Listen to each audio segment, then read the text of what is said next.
Crianças, vou contar para vocês como tudo começou. Vamos falar sobre o descobrimento do Brasil.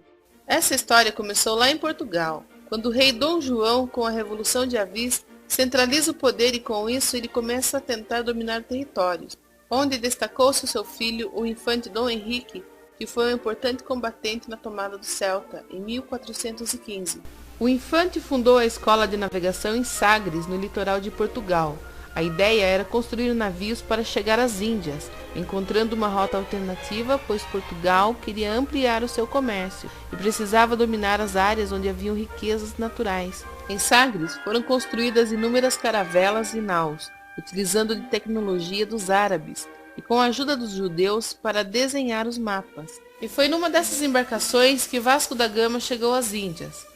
Após anos de estudos na costa africana, em 1498, a chegada de Vasco às Índias deram 600% de lucro à coroa portuguesa. Assim, ele planejou uma segunda viagem para as Índias e chamou o fidalgo Pedro Álvares Cabral para ser o capitão. Confio a ti, nobre Pedro, o cargo de capitão-mor dessa expedição. Honremos o nome de Portugal, majestade. Coloco à tua disposição os melhores pilotos do reino. 10 naus, 3 caravelas e cerca de 1.500 homens. A expedição de Cabral saiu de Portugal no dia 9 de março de 1500.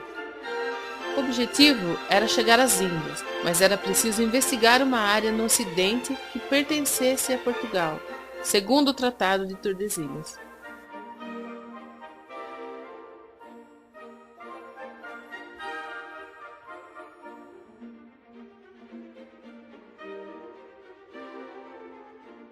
Logo no início, a expedição perdeu uma nau. Capitão, perdemos a embarcação de Vasco da Taíde. Eles podem ter naufragados, que Deus o proteja. Temos que ser cautelosos, pois iremos entrar no mar tenebroso. O Tratado de Tordesilhas dividia o mundo entre Ocidente e Oriente, delimitando as áreas de exploração da Espanha no Ocidente e Portugal no Oriente. Mas Portugal tinha direito a uma faixa de terra no Ocidente. Assim, as embarcações seguiram e foram para o sul da Bahia. Nos dias 21 e 22 de abril, eles avistaram as terras, e ao aproximarem da costa, eles avistaram um monte. Como era Páscoa, Cabral nomeou o monte de Monte Pascoal. As embarcações precisavam abastecer-se de madeira e água, e fizeram uma escala na ilha de Abrolhos. Chegaram no continente, onde localiza-se atualmente o município de Caravelas. Foi em Caravelas que desceu o primeiro português.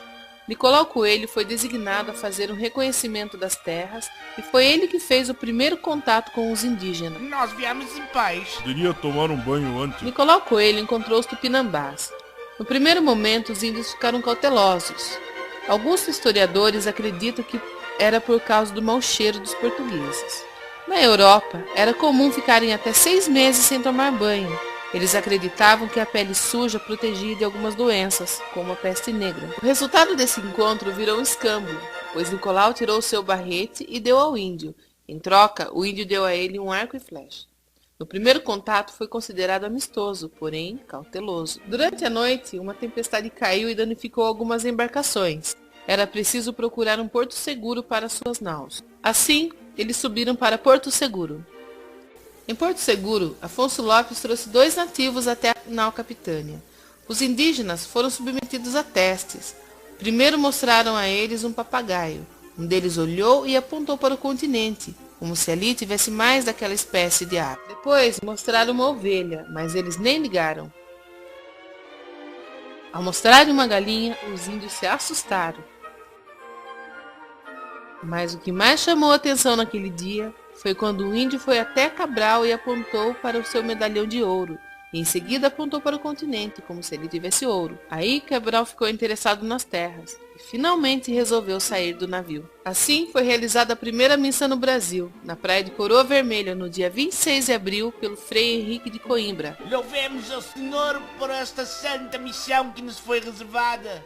Tudo isso foi registrado na carta de Pero Vaz de Caminha, que em seguida voltou para Portugal para levar a carta ao rei, mas deixou claro nas cartas que não foi encontrado ouro na terra que eles chamavam de Terra de Veracruz. Pedro Álvares Cabral ficou só uma semana no Brasil. Lembre-se, o descobrimento do Brasil não é o nascimento do nosso país, mas é como uma certidão de nascimento.